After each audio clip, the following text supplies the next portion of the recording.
सुनाती तो होगी ना आपको कहानी। ठीक है, तो आज मैं भी आपको एक कहानी सुनाऊंगी। सही है ना? मैं भी आपको एक कहानी सुनाने वाली हूँ। ठीक है, बताइए किसकी कहानी सुनाऊंगी? खरगोश और शेर की। शेर कौन होता है? जंगल का राजा। अच्छा ठीक है, तो ये देखो, ये कौन है? शेर। ये क्या है? शेर जंगल का राजा होता ना ये। और ये कौन है? खरगोश। तो मैं आज इनकी कहानी सुनाने वाली हूँ। तो एक बार की बात है, बहुत पहले की बात है। ठीक है, तब जंगल में सभी जीव जंतु आराम से रहते थे एक दूसरे के साथ। ठीक है, खुशी खुशी रहते थे। तो उसके बाद में क्या हुआ? एक जंगल में बूढ़ा शेर आया। क्या आया? बूढ़ा शेर आया। वो शेर क्या करने लगा? सभी जंगल में जो जीव जंतु रहते थे ना, सभी को मारने लगा। तो जंतुओं ने सोचा कि अब क्या करें, शेर तो हम सबको मार रहे हैं, अगर ये ऐसे ही मारता जाएगा तो हम तो नष्ट हो जाएंगे। जंगल में तो फिर कोई भी नहीं बचेगा। नहीं बचेगा ना, शेर ऐसे मारेगा तो नहीं बचेंगे, तो क्या करें? तो फिर क्या किया? जंगल के सभी जीव जंतुओं ने क्या किया? एक सभा बुलाई। सभा में सभी ने एक फैसला किया कि हमें शेर महाराज के पास जाके उनको मनाना चाहिए कि हमको सभी को ऐसे ना मारे। तो उसके लिए सभी जो जंतु एकत्रित होके राजा के पास गए, शेर के पास गए। ठीक है, शेर के पास गए सभी जीव जंतु। ठीक है, जाके तो उन्होंने क्या कहा कि महाराज, इनसे क्या कहा सभी जीव जंतुओं ने कि महाराज आप इस तरीके से हमें ना मारे हम सभी को।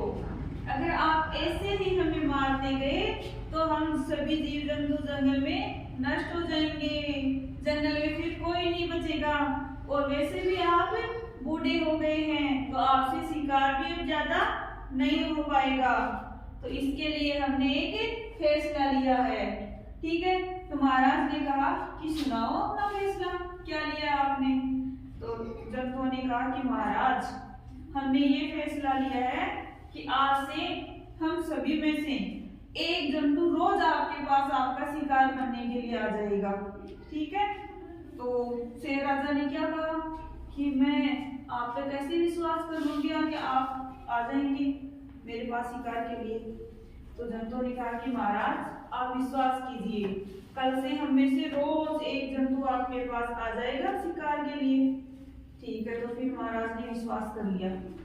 उस दिन के बाद में रोज एक जंतु जाता था शिकार के लिए महाराज के पास। महाराज के पास शेर उसे मार के खा लेता था, शेर खा लेता था। तो ऐसे करते करते एक दिन किसकी बारी आई? खरगोश की। अब खरगोश बहुत चालाक था। उसने सोचा कि मैं मरना तो नहीं चाहता, इसके लिए मुझे कुछ तो करना पड़ेगा। तो खरगोश ने एक तरकीब सोची। तो वो खरगोश तरकीब सोच के उसने कहा कि आज तो बचना है, कैसे भी बचना है बस। फिर वो गया वहां। तो थोड़ा देरी से गया तो शेर को बहुत भूख लगी थी। तो शेर को गुस्सा आने लगा कि अभी तक कोई आया भी नहीं है। फिर खरगोश उसके पास गया। खरगोश के जाने से शेर ने देख के क्या कहा कि खरगोश, एक तो मुझे बहुत तेज भूख लगी है, ऊपर से तू देरी से आया है। ठीक है, अब तू है भी इतना छोटा सा, तुझे मार कर तो मेरा पेट भी नहीं भरेगा। तो खरगोश ने कहा चालाकी से कि महाराज मैं आ तो जाता कब का ही, पर आपके जैसा ही एक दूसरा शेर जंगल में और आ गया है और उसने मुझे रास्ते में रोक लिया। उससे कैसे जैसे बचते बचते मैं आया हूँ यहाँ पे।